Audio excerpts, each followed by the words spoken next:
Well, full time from Villa Park, and it has finished Aston Villa 0, Tottenham Hotspur 4. And yep, obviously a massive win for Spurs in terms of their quest of getting into the Champions League next season. But for Villa, obviously with that big game against Ajax on Thursday night, nervy times. Of course, Villa could have gone 8 points clear if they would have beaten Tottenham today, if they would have won today, that is. But at the end of the day, Spurs just proved their class and deservedly battered Villa from their second half display. So, yeah, my thoughts on the first half was okay. Nothing really big happened.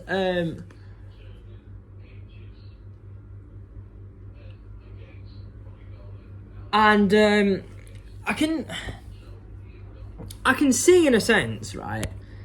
Villa, yeah, they haven't been, great recently, haven't they? Well, they have been good, but obviously they haven't been what they were months ago. If you know what I mean.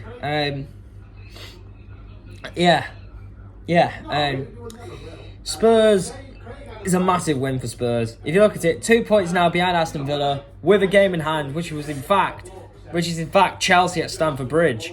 If you're thinking, why is that? Well, because obviously Chelsea played in the Carabao Cup final on that weekend. They should have played Spurs at home. But don't get me wrong, Chelsea were oh my god.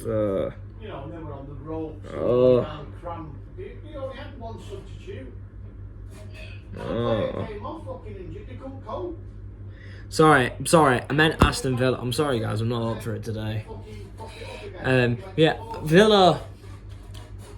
Villa looked absolutely atrocious second half, and Spurs, fair play to him, deservingly beating them in the at that second half. Throughout the second half, and I'll tell you what, the first goal that Spurs scored was, Kulusevski, he played a really good ball there into Sarr, and then obviously Maddison just pipped it into the back post. But people normally go with their heads with them kind of situations, but obviously Brennan Johnson scored 2 minutes later.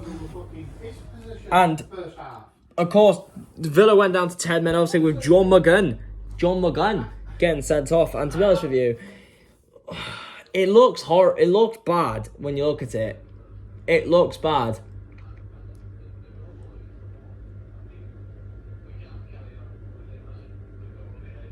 It looks bad when you look at it, but at the same time, though, is it a red worthy though? I'm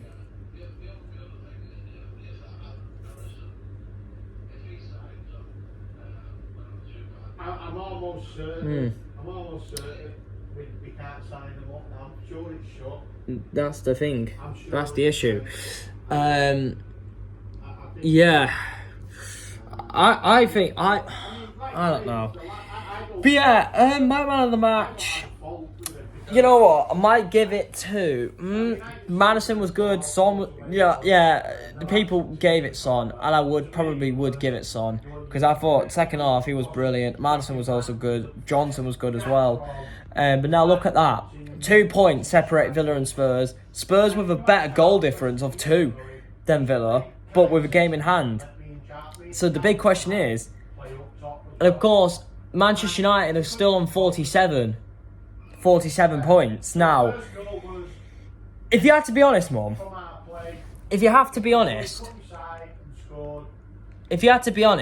looking at that table there, right?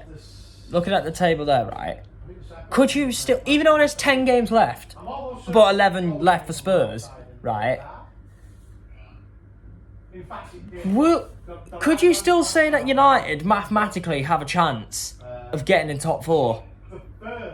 But realistic, I think mathematically it still is possible for United, but I just can't see him getting it. I'm not saying it's because I'm a City fan and everything and I hate United, but look at United overall this season. I know I shouldn't be talking about United. Well, technically I can because obviously he's in top four race. United, throughout this season, they do not look like top 4 worthy, if you know what I mean. But the question is, can United still catch up to Spurs and Villa? Mum. What? I'm just trying to sort stuff out in this. Could you look at the table there, right? Could you still say that United can mathematically still catch up to Villa at the moment? But I don't... Even though they're on 47 and Villa are on 55. Well, I mean, if United win their next game, they'd only go 5 points behind. But saying that, though, it does depend if Spurs play first. They'll done it. But yeah, comment down below who will have out of Aston Villa, Spurs, or you could still include Manchester United in the occasion as well. Who will be getting Champions League football next season? Yeah. I think top 4. I'm gonna say my top 4 now. No. Arsenal 3rd, Spurs 4th. No, Arsenal 3rd because I think Arsenal will get 3rd. But I'm saving Liverpool and City to last. I'm going to say Spurs to get in there now. Because I think the fate now is in their hands. And they look worthy of getting it. But, oh mate, it's just out of Liverpool and City. I think the winners of the game later on between us two will probably go and win the league. I think it's going to be a draw. But I'm still going to back City to win it. I'm still saying City to win the league. But yeah, I think it will be City, Liverpool, Arsenal and Spurs to get into the Champions League next season. So yeah, comment down below who do you think will get top 4, who will join City, Liverpool and Arsenal in the Champions League next year. Thank you for watching. And yeah, I am nervous as hell, guys. Come on City for later. Love, peace and techers.